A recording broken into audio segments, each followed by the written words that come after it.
Captain Taman Kang stared at the holographic message floating above his desk. The symbols shifted and changed, translating themselves into human language. He had seen many strange things since humanity joined the Galactic Assembly 15 years ago. But this was different. This message came from beings that most aliens only whispered about. The Arbiters. Taman read the message 3 times. Each time it said the same thing. Humanity had been chosen for something called the Trial of Worthiness. He had never heard of it before. The message gave no details, only coordinates and a date, 3 days from now. "You look worried," a voice said from the doorway. Taman looked up to see Hajun Park leaning against the frame. His second-in-command always knew when something was wrong. They had served together for 8 years, ever since humanity's first deep space missions. "Read this," Taman said, forwarding the message to Hajun's datapad. Hajun's eyes moved across the screen. His expression didn't change much, but Taman saw his jaw tighten. "That was never a good sign." "The Arbiters," Hajun said quietly. "I thought they were just a story." "So did I." Before they could discuss it further, Taman's communication panel lit up. Ambassador Yuna Choi wanted to see him immediately. That was fast, too fast. Someone had been monitoring his messages. 20 minutes later, Taman and Hajun stood in the ambassador's office. The room had a window showing the vast space station called Nexus Prime. Ships from hundreds of worlds moved through the darkness like schools of fish.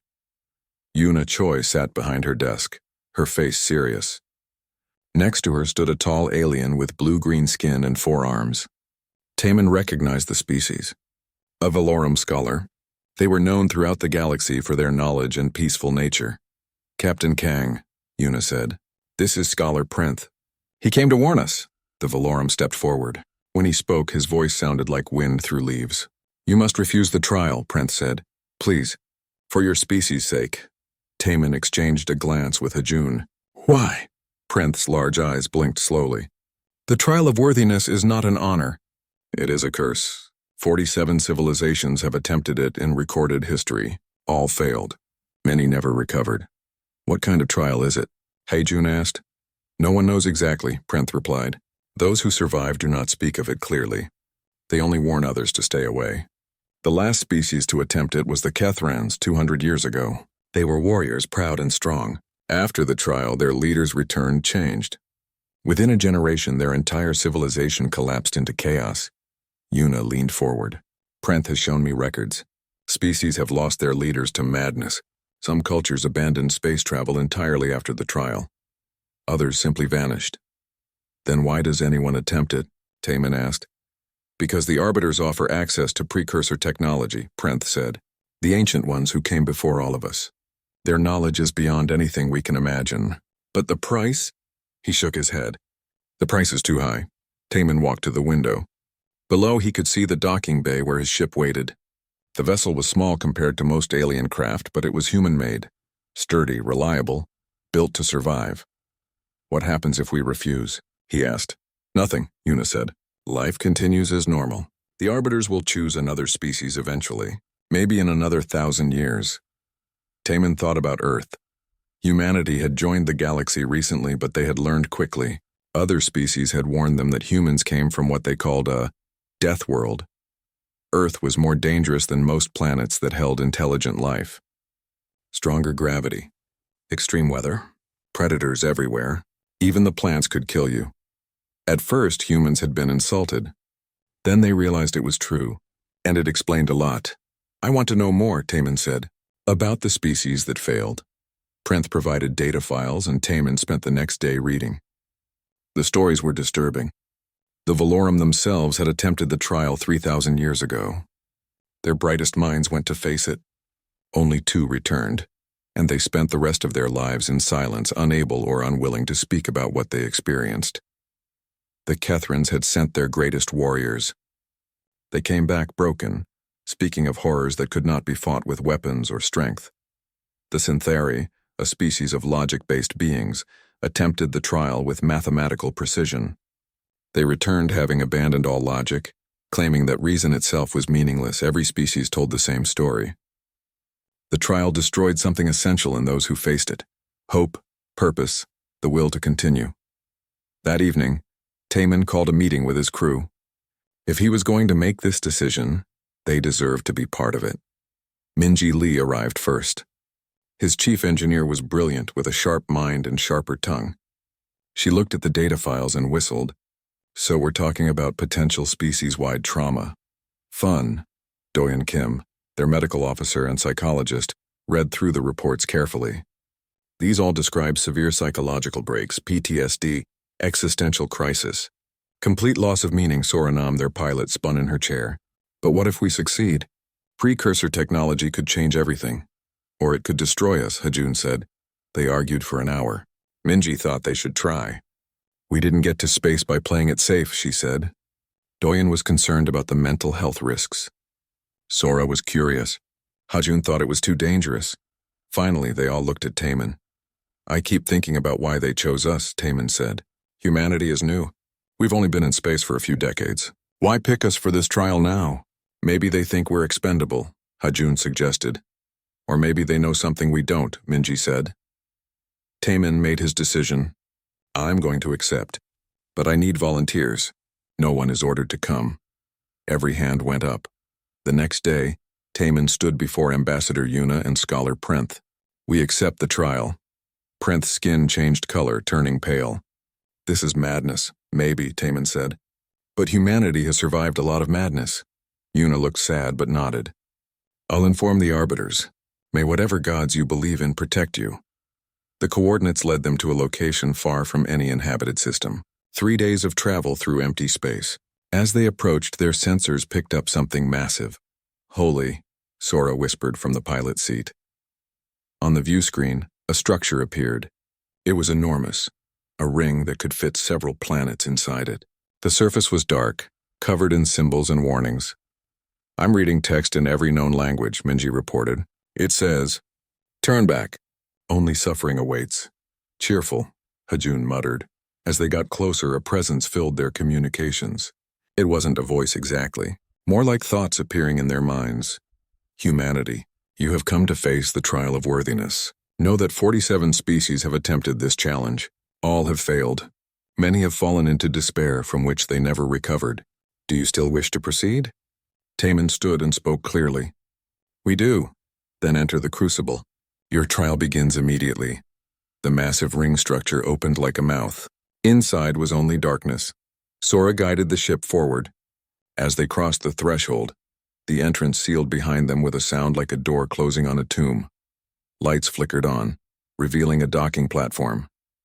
They landed, and the ship's systems immediately showed something strange. Time was flowing differently here. Minutes outside would feel like hours inside. They gathered at the airlock. Taemin looked at his crew, his friends. Last chance to back out. No one moved toward the exit. All right then, Taemin said. Let's go see what breaks species. They stepped out into the crucible and the trial began. The air felt wrong. Too heavy. Too still. The corridor ahead stretched into darkness, but lights activated as they walked forward. On the walls they saw images. Species they had never seen before. Some looked human-like. Others were completely alien. All of them looked terrified in the images. These must be previous participants, Doyen said quietly. At the end of the corridor, they entered a large chamber. In the center, geometric patterns floated in the air, shifting and changing. A voice spoke from everywhere and nowhere. Welcome to the crucible. Here your species will be tested. Not your strength, not your intelligence, but your ability to endure. Endure what? Minji asked. Hopelessness. The patterns pulsed and the floor beneath them began to glow. Taemin felt something pulling at him, separating him from the others.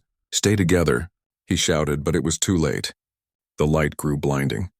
When it faded, Taemin stood alone in a different room. The trial had begun. Taemin stood in an empty room. The walls were smooth and gray, without doors or windows. He called out for his crew, but no one answered. His voice didn't even echo. The room absorbed sound like it absorbed hope. Then the wall in front of him changed. It became a window showing Earth. His home planet looked beautiful from space, blue and green and alive. Taemin felt a moment of peace. The peace didn't last. Fire rained from the sky. Cities burned. Oceans boiled. In seconds, everything he had ever known turned to ash. Taemin watched billions of people die. He tried to look away, but his eyes wouldn't close. He tried to scream, but no sound came out. When Earth was nothing but a dead rock, the scene reset. Earth appeared again, whole and beautiful. Then it burned again. This happened 10 times, 20, 100. Each time, Taman was forced to watch. Each time, he felt the horror as if it were the first time. Then the scene changed. Now Taman stood on Earth. People surrounded him, millions of them. A voice spoke in his mind. A meteor will strike Earth in 1 hour. You can save 1 billion people. Choose which billion lives and which billion dies. Faces appeared before him. Children, families, old people, young people, all looking at him with hope in their eyes, all trusting him to save them. I can't make that choice, Taman said. You must, the voice replied, or everyone dies. Taman tried to find a solution, tried to think of a way to save more people, but the rules were absolute. 1 billion lived. The rest died, and he had to choose. He made a choice. He watched the faces of those he condemned disappear. Their screams filled his ears. Then the scene reset and he had to choose again. Different people, same impossible decision. This was what broke other species. Taman understood now. This wasn't about finding the right answer. There was no right answer. It was about enduring the weight of wrong answers forever. In another room, Hajun was experiencing his own nightmare. He stood on a battlefield. His unit was pinned down by enemy fire. He gave orders trying to save them. But every decision led to death. If he ordered them to advance, they were cut down. If he ordered them to retreat, they were ambushed. If he told them to hold position, they were slowly picked off. One by one, his people died while calling his name. When the last one fell, the scene reset. New faces.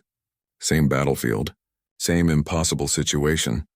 Hajun had been a soldier before joining the space program. He had seen combat on Earth. He had lost friends.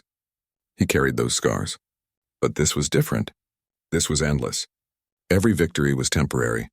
Every loss was permanent. The crucible was teaching him that nothing he did mattered. That all his training and experience meant nothing against pure random suffering. Minji found herself in an engineering bay. A ship's core was failing. She had to fix it or everyone aboard would die. She had all the tools she needed and a clear view of the problem. She started working. Her hands moved with practiced skill. But every solution created a new problem. Every fix caused 3 more failures. The ship's core grew more unstable with each attempt to stabilize it. People were counting on her. She heard their voices over the communication system, begging her to save them. Children crying. Parents trying to comfort them. All of them trusting the engineer to do her job. She worked faster, tried different approaches, applied everything she had learned in years of training. Nothing worked. The core exploded, killing everyone. Then she was back at the beginning. New ship, same problem, same inevitable failure. Minji was learning that skill meant nothing, that knowledge couldn't solve every problem, that sometimes you could do everything right and still lose. Doyen sat in a therapy room. Patients came to him one after another.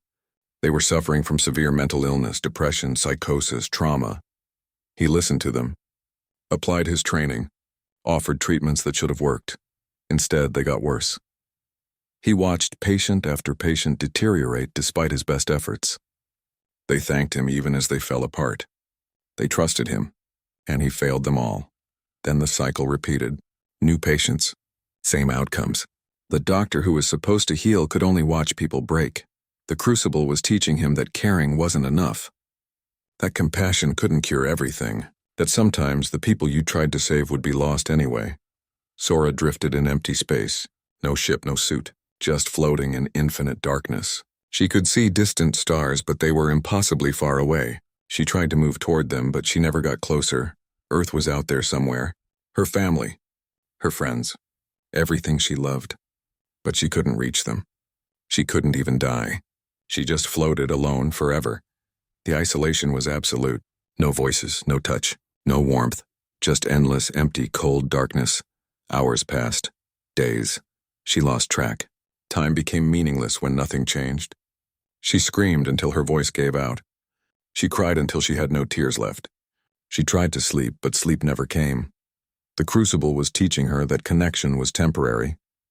That everyone was ultimately alone. That no matter how hard you reached out, you would eventually drift away from everything you loved.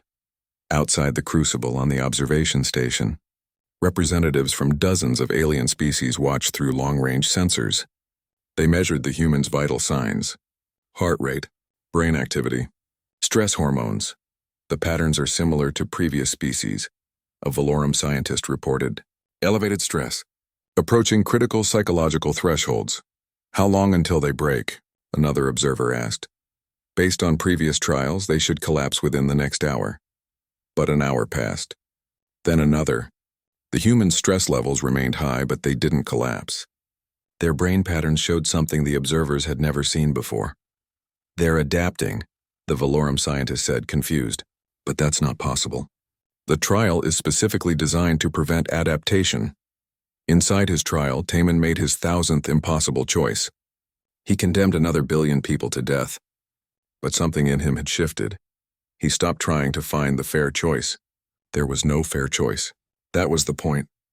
He started making decisions quickly, accepting that they were all wrong. Accepting the guilt, carrying it without letting it paralyze him. This is just Tuesday, he muttered to himself. A dark joke. The kind of humor humans used when things were at their worst. He imagined what his crew would say if they were here. Hajun would make some sarcastic comment. Minji would curse creatively. Doyen would probably psychoanalyze the entire situation while experiencing it. The thought made him smile. Just a little. But it was enough. In her trial, Minji stopped trying to fix the unfixable. She started documenting the failures instead. Core breach attempt 847, she said out loud. Still exploded. But the explosion happened 3 seconds later than attempt 846. That's technically progress. She was treating cosmic horror like a debugging session. Because that's what engineers did. They failed constantly. Every successful project was built on a mountain of failures. The Crucible thought it was teaching her that failure was unbearable. But failure was her entire profession. Come on, you ancient piece of junk, she told the simulation. Show me failure 848, I've got all day. Hajun's military training kicked in after countless cycles. He had learned in combat that you couldn't save everyone, that perfect tactics didn't exist, that sometimes good people died for no reason. He started applying triage logic. Save who you can, mourn who you can't, keep moving. He'd learned this lesson in Blood on Earth. The Crucible couldn't teach him something he already knew. That the best you got? He shouted at the simulation. I've had worse Tuesdays. Doyun, the psychologist, did something unexpected. He started treating himself while experiencing trauma. He applied cognitive behavioral therapy techniques to his own mind. He labeled his emotions, practiced grounding exercises, observed his panic responses with clinical detachment. Interesting, he muttered. Heart rate elevated, breathing shallow, catastrophic thinking patterns. Let's try the 5 senses exercise. He was studying his own breakdown in real time, turning the trial into research. Because that's what psychologists did. They looked at the darkness and tried to understand it. Sora, alone in the void, remembered her grandmother's stories. The old woman had survived war and famine. She had lost everything and rebuilt. She taught Sora that humans were never truly alone. They carried their loved ones in memory. So Sora started talking to the darkness. She told stories about her family. She sang songs her grandmother taught her. She imagined conversations with her crew. The isolation was still there, but she filled it with ghosts of her own making. You can't make me disappear, she told the void. Humans are too stubborn for that. Then something impossible happened. Through the walls of their separate chambers, the humans heard each other. A faint sound. Someone laughing. It was Minji. Hajun? Taman called out. You still alive? Unfortunately, Hajun's voice came back, muffled but real. This trial sucks. Could be worse, Minji said. Could be Monday. They couldn't see each other. They were still trapped in their individual nightmares, but they could hear each other. And that changed everything. They started talking, shouting jokes through the walls, making fun of the horrors they were experiencing, keeping each other sane through the one thing the Crucible hadn't accounted for: human stubbornness. And really dark humor. The observers outside were baffled. The humans were laughing. Actually, the chamber walls dissolved into pure white light. When Taman's vision cleared, he and his crew stood on a platform floating in space. Around them, stars wheeled slowly. Below them, galaxies spread out like islands in an infinite ocean. The Arbiter's presence filled the space. Its geometric form hovered before them, pulsing with ancient power. "You have survived the trials of suffering," it said. "This surprised us. But now comes the truth that has destroyed every species that reached this point, the truth that ends all hope." The stars around them began to move. Time accelerated. Galaxies collided and merged. Stars were born and died in seconds. The universe grew and changed. The humans watched billions of years pass in moments. Then everything started to slow down. The stars dimmed. One by one they flickered and went dark. The galaxies spread apart, their light redshifting into nothing. The universe grew cold and empty. "Heat death," Doyen whispered. "Entropy." "The inevitable end of all things," the Arbiter confirmed. Time continued forward. The last stars died. Black holes evaporated.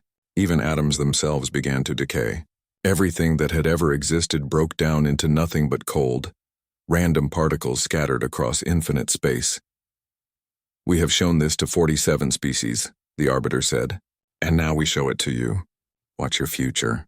The view shifted. They saw Earth. Then time moved forward. Humanity spread across the stars, built magnificent cities on 1,000 worlds, created art and science and culture beyond imagination. They met the challenges of space, survived wars and disasters, grew wise and strong, but time kept moving. 10,000 years passed. 100,000. 1,000,000.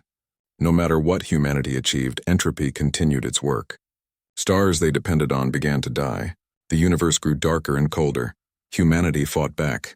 They built new technologies, found ways to survive longer, but they couldn't stop the universe itself from dying. No one could. The Arbiter showed them the end. 10 billion years from now, the last humans gathered around the last usable energy source in the universe. They had survived longer than any other species. But even they couldn't escape the final truth. Eventually, the universe would be dead, cold and dark and empty forever. Every struggle, every achievement, every moment of joy or sadness would be erased, as if it had never happened at all. "This is the reality that awaits your species and all others," the Arbiter said. "Extinction is not a possibility. It is a guarantee. The universe itself will die. Everything you do is ultimately meaningless. All effort ends in nothing." The view pulled back, showing the dead universe stretching forever. "Now answer the question that no species has answered successfully. Knowing that everything ends, that all your struggles are ultimately futile, that even if you achieve everything possible, you will still face oblivion. Why continue? Why hope? Why try?" The Arbiter waited. This was the question that had broken the warrior species called the Kethrans. Their entire culture was built on honor and glory. When they learned that even the greatest glory would fade to nothing, their civilization collapsed. Honor meant nothing against the void. This was the question that shattered the peaceful Valorum. Their philosophy taught that all things were part of a cosmic harmony. When they learned the harmony would end in silence, they fell into despair. This was the question that destroyed the logical synthery. They calculated the probability of meaning in a dying universe. The answer was 0. They stopped functioning. Every species reached this point and broke. The Arbiters had watched it happen again and again. Some species never recovered. Others abandoned space entirely, unable to face the cosmic truth. The Arbiter expected the same from humanity. Taman looked at his crew. They stood in silence, processing what they had seen. The weight of it was crushing. Everything they knew, everyone they loved, their entire species and all its dreams would one day be nothing but scattered particles in the dark. Hajun spoke first. 10 billion years? That is the conservative estimate, the Arbiter confirmed. Hajun nodded slowly. Then he laughed.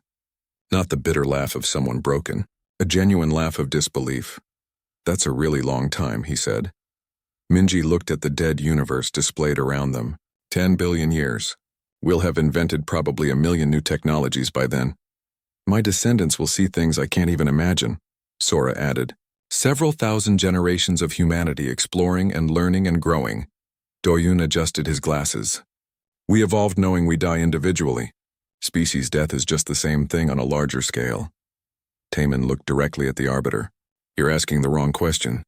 The geometric patterns pulsed. The Arbiter had asked this question for 1,000,000 years. No one had ever said it was wrong before. Explain, the Arbiter demanded. You want to know why we continue when everything ends, Taman said. But that assumes things need to last forever to matter. They don't. We don't do things because they're eternal. We do them because they matter now. He gestured to his crew. Every human knows they're going to die. We all have maybe 100 years if we're lucky. Does that stop us from falling in love? From having children? From creating art? From building cities? But those have meaning within your lifetime, the Arbiter said. So does humanity's lifetime, Minji cut in.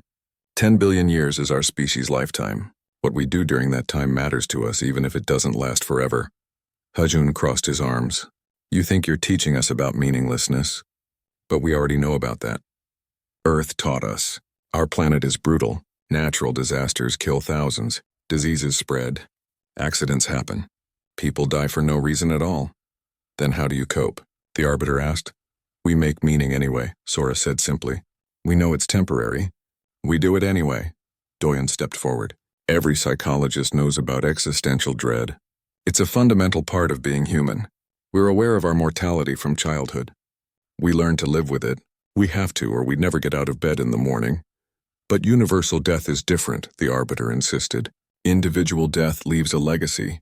Your children continue. Your species remembers you.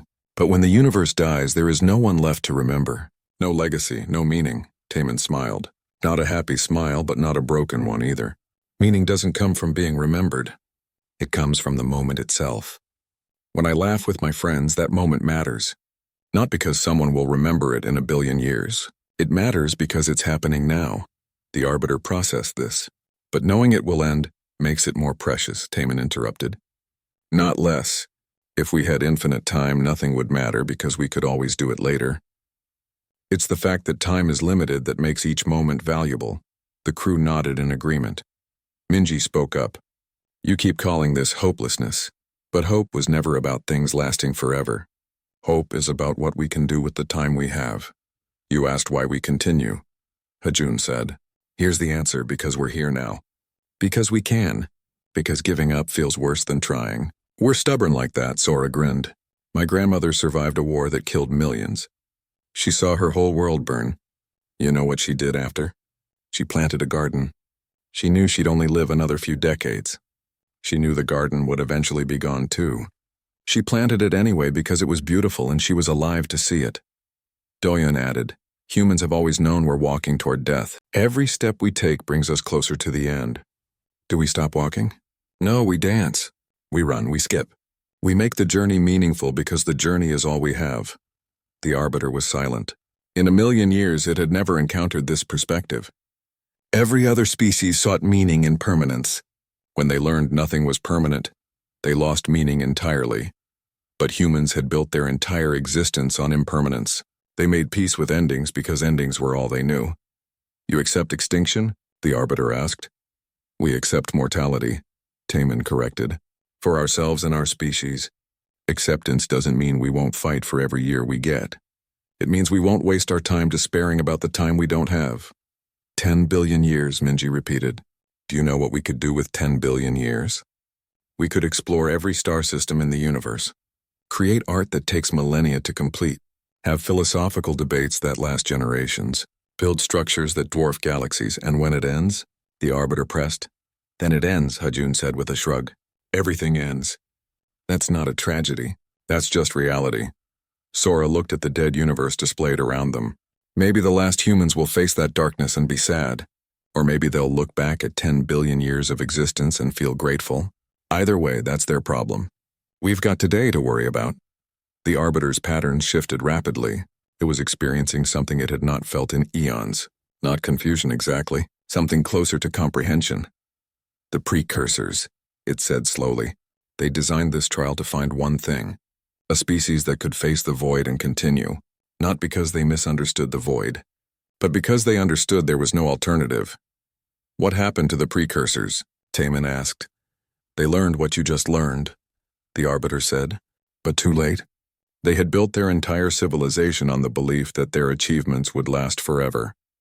When they calculated the heat death of the universe, they fell into despair. They had never learned to make peace with endings. 6 months after the trial, Taman stood before the largest gathering the Galactic Assembly had seen in centuries. The Great Hall was packed. Representatives from 200 species filled every seat and crowded the standing areas. More watched through holographic transmission from across the galaxy.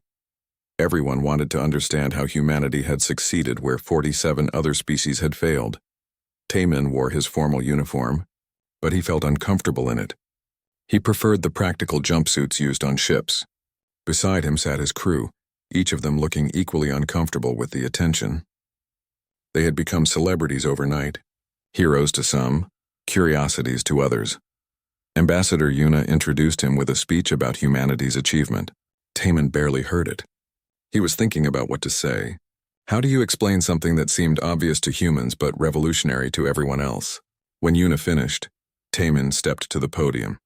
Thousands of eyes from hundreds of species watched him. The weight of expectation was heavy. "Thank you for having us," he began. His voice echoed through the hall. "I'm going to be honest. We're not sure why we succeeded when others didn't. We didn't do anything special. We just did what humans always do." He paused, searching for the right words. "Earth is a hard place to live," he continued. "Our gravity is stronger than most species can handle. Our weather kills people every year. We have predators, diseases, natural disasters. Even our plants can be poisonous. For most of human history, just surviving was an achievement." A murmur went through the crowd. Some species nodded in understanding. Others looked uncomfortable. The idea of a death world as home was disturbing to many. "Because of that," Taman said, "we learned some things early. We learned that life is hard, that bad things happen for no reason, that you can do everything right and still lose. We learned about suffering before we learned to read." He looked at his crew. They gave him encouraging nods. "But we also learned something else. We learned that suffering doesn't mean stopping. Our ancestors faced impossible odds and survived anyway, not because they were sure they'd win, but because giving up felt worse than trying." Taman brought up a holographic display showing human history, wars, disasters, diseases. The images were grim. "This is our past," he said. "We nearly went extinct several times. We fought wars that killed millions. We faced plagues and famines and catastrophes. Any one of these events should have broken us. Many of them did break us temporarily, but we rebuilt. Every time." He changed the image to show human art, music, literature. "And while we were surviving, we created beauty. We made art about our suffering. We wrote songs about death and loss. We told stories about heroes who failed but tried anyway. We learned to find meaning in struggle itself." An elderly Valorum scholar stood. "Captain Kang, we understand that humans are resilient. But the trial was not about physical survival. It was about existential meaning. How did you maintain hope when shown that everything is meaningless?" Taman smiled. "We didn't maintain hope. Hope isn't something you maintain. It's something you create every single day." The scholar looked confused. "Let me explain," Taman said. "Hope, for humans, isn't about believing everything will be okay. It's about deciding to try even when you know it might not be. It's active, not passive. It's a choice we make." Hajun stood up from his seat. "Permission to speak, Captain?" "Granted." Hajun walked to the podium. "I was a soldier before I joined the space program. I saw combat, lost friends, carried their bodies home. After every battle I had a choice, give up or keep going. The pain didn't make the choice easier, but I kept going because that's what humans do." He looked out at the crowd. "The trial showed me worse things than I saw in war, but the principle was the same. You endure, you cope, you find reasons to take the next step, even if the reason is just because I'm not dead yet."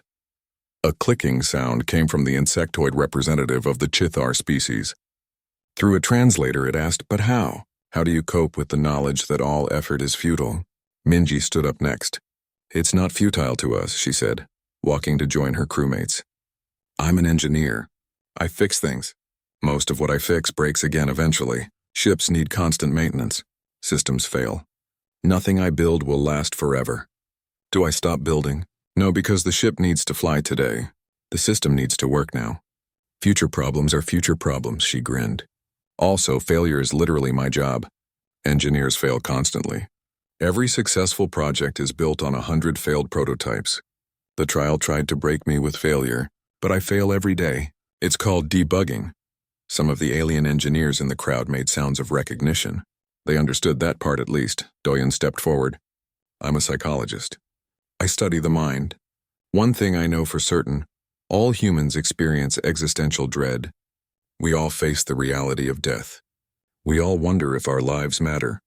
This isn't unique to the trial, this is Tuesday for us. He pulled up data on a holographic screen. We've developed entire fields of psychology around coping with meaninglessness. Existential therapy, acceptance and commitment therapy, cognitive behavioral approaches to death anxiety. We've spent thousands of years learning to live with the knowledge that we die. But individual death is different, a Valorum interjected. You leave children, legacy, the species continues. And when the species ends? Doyen asked. Then it ends. We accept that too. Acceptance doesn't mean we like it. It means we don't let it paralyze us. Sora was the last to stand. My grandmother survived the last war on Earth, she said quietly. She was a refugee. Lost her home, her family, everything. She could have given up. But she didn't. She built a new life. Had children. Planted gardens. She told me something I'll never forget. Sora's voice grew stronger. She said, life is short and hard and then you die. So you might as well make it beautiful while you're here. That's not giving up. That's the opposite. It's fighting for joy even when joy is temporary. The crew stood together at the podium. 5 humans who had faced the worst the trial could offer and came out laughing. Taman spoke again. We're not special. We're not braver or smarter than other species. We just had a different teacher. Earth taught us that nothing is guaranteed, that safety is temporary, that loss is inevitable. Most species learned about these things in the trial. We learned them growing up. An alarm suddenly blared through the hall. The assembly's scientists rushed to their displays. Taman saw concern on their faces. What's happening? Ambassador Yuna demanded. A scientist spoke up, trembling. The phenomenon the arbiters warned about. It's accelerating. It will arrive in 5 years, not 50. Panic rippled through the crowd. Representatives began talking over each other. Some called for evacuation plans. Others suggested hiding. Fear filled the hall like poison gas. Taman looked at his crew. They looked back at him. A whole conversation happened in that glance. He stepped to the podium and cleared his throat. The noise died down. 5 years, he said calmly. That's more time than you think. How can you be calm? Someone shouted. This thing will break entire civilizations. Then we better get to work, Taman replied. We have 5 years to teach the galaxy what took humanity millions of years to learn. How to cope. How to endure. How to face darkness and keep walking. Minji pulled up a holographic display. We've already started preparing materials, training programs, psychological frameworks. We're sharing everything we learned from the trial and everything humans developed on Earth. You can't teach an entire galaxy in 5 years. The Valorum scholar protested. No, Doyen agreed. But we can teach teachers. Who can teach more teachers? We can spread the knowledge exponentially. It's not perfect, but it's possible. Hajun crossed his arms. Besides, what's the alternative? Give up? That's not how humans work, and it shouldn't be how you work either. Ambassador Yuna stepped forward. The human government has authorized the creation of the Resilience Initiative. We're offering to send human advisors to any world that wants them, free of charge. We'll teach your psychologists our coping methods. Train your leaders in crisis management. Share our art and philosophy. Why? A representative asked. What do humans gain? Sora answered. We gain a galaxy that doesn't collapse into despair in 5 years. We gain allies who know how to fight even when fighting seems pointless. We gain a future where everyone survives together. Taman looked out at the assembled species. The precursors failed because they thought meaning had to be eternal. They couldn't accept an ending. But humans learned something they didn't. Endings aren't the opposite of meaning. They're what gives things meaning in the first place. He brought up an image of Earth, beautiful and deadly and home. We're offering to share what our death world taught us, he said. It won't be easy. Some of what we teach will be uncomfortable. We're going to ask you to face your fears, accept your mortality, make peace with uncertainty. These are hard lessons, but you don't have to learn them alone. The hall was silent. Then slowly, representatives began to signal their agreement. One by one, species volunteered to participate in the Resilience Initiative.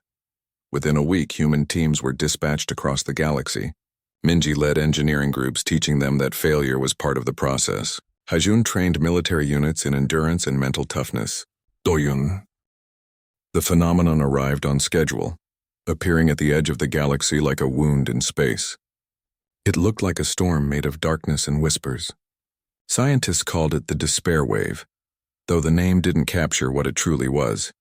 It wasn't a physical threat. Ships could fly through it safely. It didn't destroy planets or kill with radiation. Instead, it touched minds. It broadcast a message directly into the consciousness of every sentient being it reached. The message was simple and terrible. Nothing matters. Give up. It spoke in frequencies that bypassed reason and went straight to the emotional core.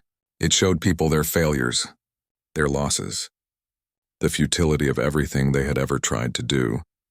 It was the trial, but spread across an entire galaxy and impossible to escape. The first world it touched was a colony of peaceful farmers called the Mithrin. Within hours, they stopped working, stopped eating, stopped caring. They sat in their homes and waited to die, convinced that all effort was meaningless. Emergency teams tried to help, but the despair wave had reached them too.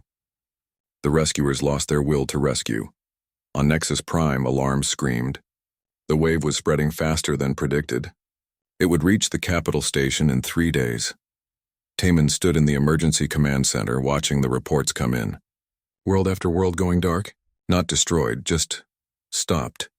Species that had survived for thousands of years giving up in hours. The training isn't working, a Valorum official said, his voice hollow with fear. We taught them coping strategies, but this is too strong. It overwhelms everything we prepared for. Taman looked at the map. Red zones spreading like infection. Even some humans were struggling. The wave affected everyone, but something was different about the pattern. Show me response times, he ordered. Data appeared. On worlds where humans had been stationed as advisors, the collapse was slower. Not stopped, but delayed.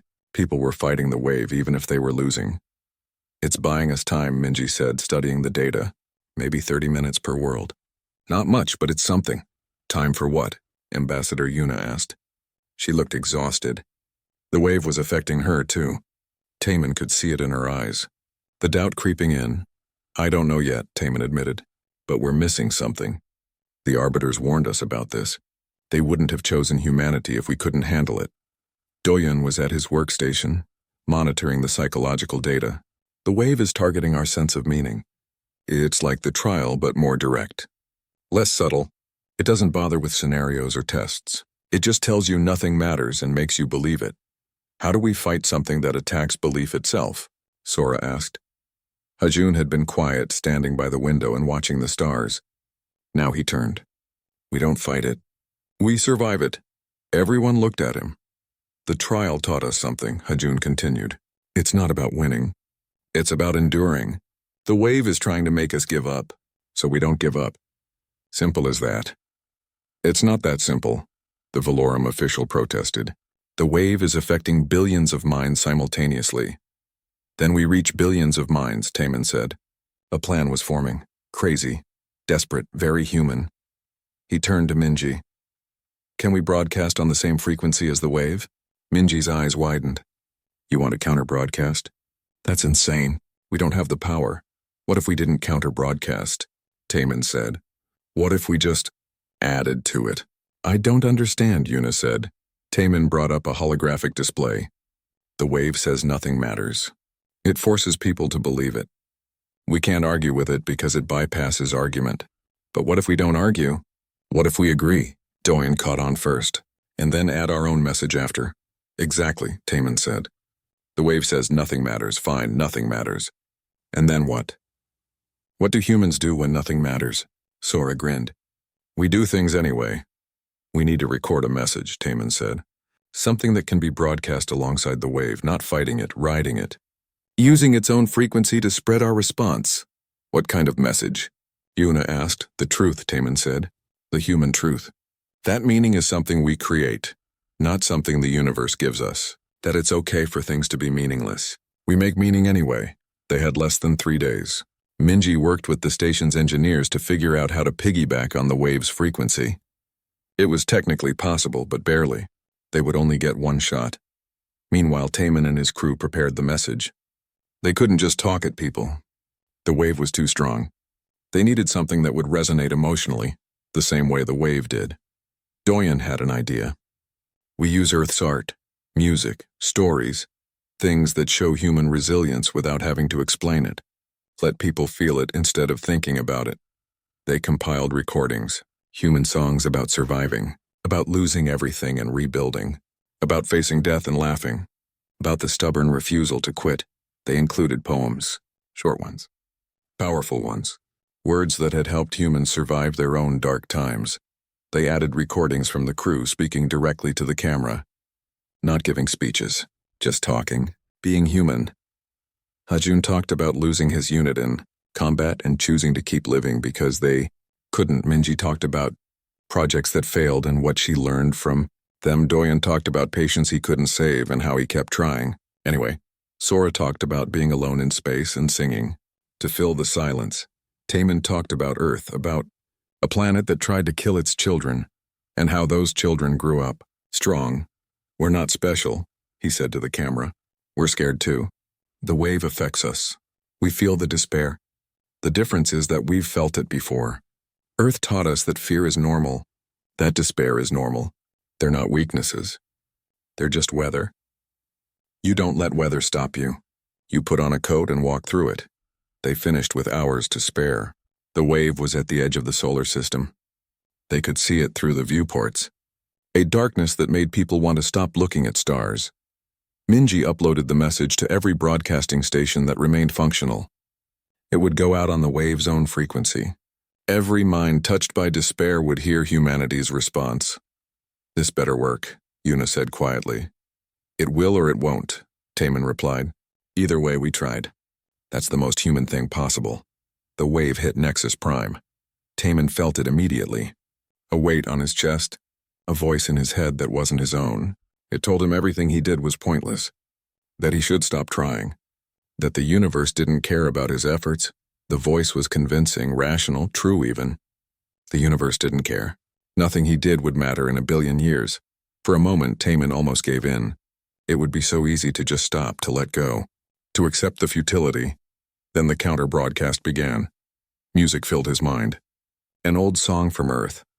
A song about standing up when everything pushes you down. About taking one more step even when you can't take any more.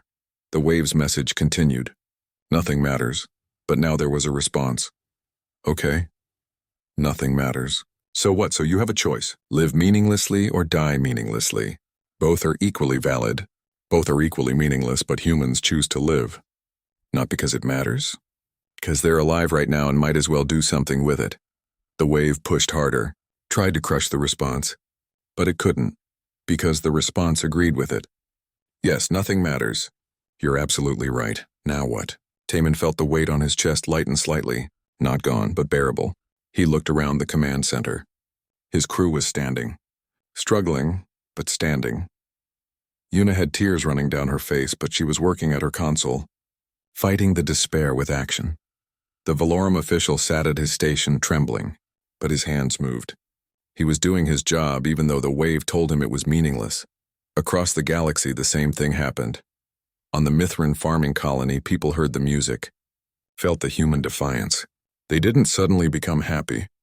They didn't stop feeling the despair, but they got up anyway, started working again, not because it mattered, because they were farmers in Farmer's Farm. On a Kethrin warship, soldiers heard Hajun's message. They remembered their training. Yes, honor was temporary. So what? They were warriors. Warriors fight. That was reason enough. On a Valorum science station, researchers listened to Sora singing in the void. They understood. They were alone in a meaningless universe, but they were alive and curious. So they would keep researching. Why not? The wave continued spreading. It touched every inhabited world in the galaxy, but now it carried something else with it. A human response. Not a cure. Not a solution. Just a perspective. Nothing matters. True. Do things anyway. Also true.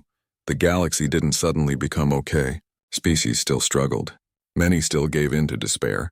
But more people kept going than would have without the message. It wasn't a victory. It was survival. 3 weeks later, the wave passed through the galaxy and continued into empty space. It left damage.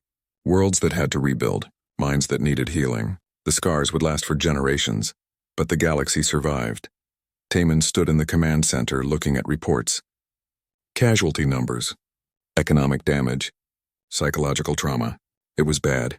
Really bad. We saved maybe 30% more people than we would have without the broadcast, Doyen reported. The rest either had strong enough mental fortitude already or he didn't finish. They all knew.